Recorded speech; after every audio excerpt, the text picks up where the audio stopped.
কখনো কখনো মেয়েরা আমাকে এমন প্রশ্ন করে আমি দুটানায় পড়ে যাই যে আমি ওকে কি উত্তর দেব। তাহলে চলো শুরু করি আজকের ব্লগটা। হ্যালো ফ্রেন্ডস, কেমন আছো তোমরা সবাই? আশা করি তোমরা সবাই ভালো আছো, আমিও ভালো আছি। ডেইলি মেয়েরা যেভাবে স্কুলে যাওয়ার পর আমার ঘরে কাজকর্মগুলো থাকে, সেই কাজকর্মগুলো আজকে তোমাদের দেখাচ্ছি।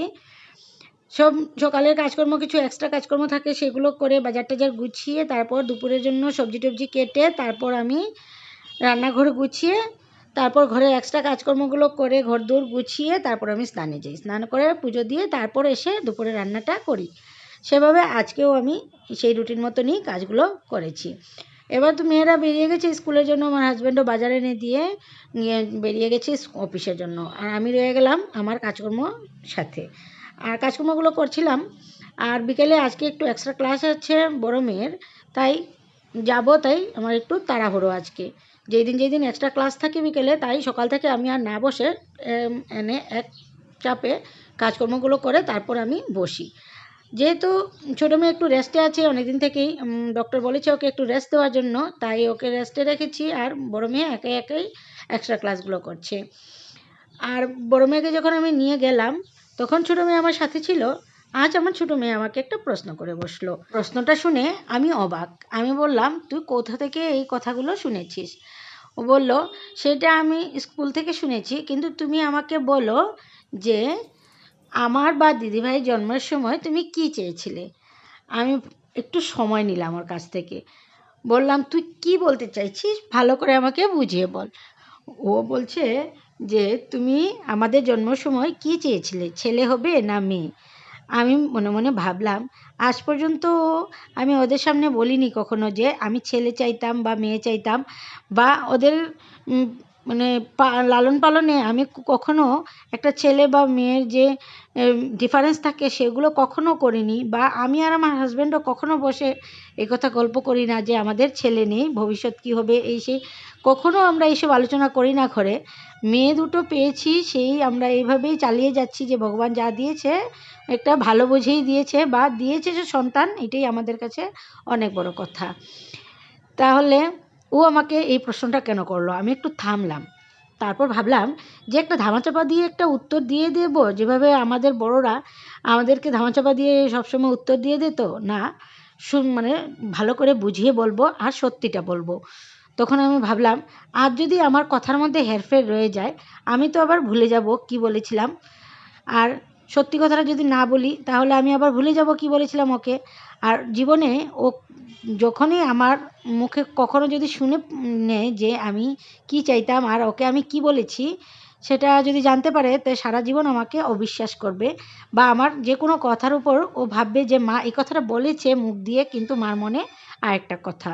তখন আমাকে নিয়ে ও একটা মানে বিভ্রান্তির মধ্যে সবসময় থাকবে। তাই আমি একটু সময় নিয়ে ভাবলাম যে না, যখনই আমি মেয়েদেরকে কিছু বলি, মানে আমার মনের কথাটা যুক্তি দিয়ে ভালো করে বুঝিয়েই বলি।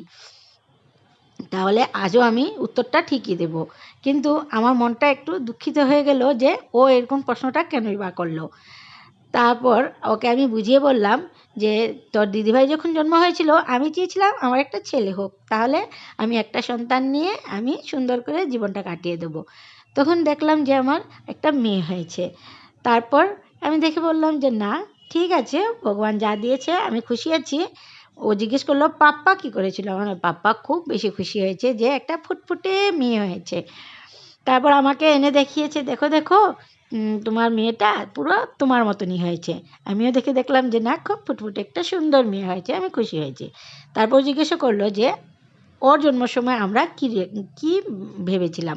তখন আমি বললাম যে আমি তখনও চেয়েছিলাম আমার একটা ছেলে হোক, কিন্তু ভগবান আমাকে যখন তোমাকে দিল, তখন দেখলাম ছোট্ট একটা বেবি শুয়ে আছে। আমার দেখে খুব মায়া লেগেছে যে বেবিটা কী সুন্দর চুপ চুপ করে শুয়ে আছে। আমার এই বেবিটা খুব ভালো লেগেছে। তখন আমি ওকে কুলে নিয়েছি, আর আমাকে ওর পাপ্পা আমাকে মিষ্টি খাইয়ে দিয়েছে। যদি ডক্টর দেখতো এই সিজারিয়ান পেশেন্টকে মিষ্টি খাওয়ানো হয়েছে, তাহলে ডক্টর তোমার পাপ্পাকে খুব বকা দিত। তখন ও আমাকে জিজ্ঞেস করলো পাপ্পা কী করেছিল? আমার পাপ্পা তো খুব খুশি, মিষ্টি নিয়ে এসেছে, বলেছে আমার দুটো লক্ষ্মী মা এসেছে। আর আমি ভগবানের কাছে সবসময় চেয়েছিলাম যে ছেলে হোক বা মেয়ে হোক আমার সন্তানগুলো যেমন সুস্থ সবল হয় আর খুব ভালো হয়, মা বাবার কথা শুনে চলে আর একদমও দুষ্টুমি না করে। তখন ও খুব খুশি হয়েছে, কারণ ও জানে ও খুব একটা ভালো মেয়ে, মা বাবার কথা শুনে চলে, খুব ভালোভাবে চলে, ভালো করে পড়াশোনা করে, ও জানে, ও খুব খুশি হয়ে গেছে। তখন আমি ওকে জিজ্ঞাসা করলাম, সব কিছু তুমি জেনে নিলে, তারপর আমাকে বলো তাহলে তুমি এই প্রশ্নগুলো কোথায় পেয়েছো? ও বলছে যে ওর ফ্রেন্ডরা স্কুলে এসে গল্প করেছে, ওদের মা বাবা কি চাইতো, ছেলে চাইতো না মেয়ে চাইতো, সেগুলো নিয়ে অনেক গল্প করলো, অনেকের কথাই বললো যে কে কী চেয়েছিল, কে কী পেয়েছে। সত্যি তুমি যদি যেভাবেই সন্তানদের বড় করো না কেন, বাইরে থেকে ওরা অনেক কিছু শিখে বা অনেক কিছুই জেনে যায়। আজকাল মা-বাবা ঘরে আত্মীয়স্বজন বা বড়দের সাথে বা অন্যদের সাথে যেভাবে গল্পগুজব করে, একটু গল্পগুজবের মধ্যে সংযত বজায় রেখে গল্প করাটা খুবই প্রয়োজন। তা না হলে বাচ্চাদের ব্রেইনে এফেক্ট পড়তে পারে। আর আমি মেয়েদের কাছে বা আমার ছোটো মেয়ের কাছে কিছুই লুকাইনি, কারণ আজ যদি আমি লুকিয়ে রাখি যে আমি কী চাইতাম আর কী হয়েছে, তাহলে ও যদি বড় হয়ে কখনো আমার এই ব্যাপারটা জানতে পারতো, তাহলে অনেক বেশি দুঃখ পেত। ছোটো থেকে সুন্দর করে বড় হওয়াটা বা মা বাবার প্রতি বিশ্বাস আর ভালোবাসা নিয়ে বড় হওয়াটা খুব বেশি প্রয়োজন আমি মনে করি। তাহলে আজকের মতন আর এইটুকুই, টাটা বাই বাই, দেখা হচ্ছে আবার নেক্সট ব্লগে।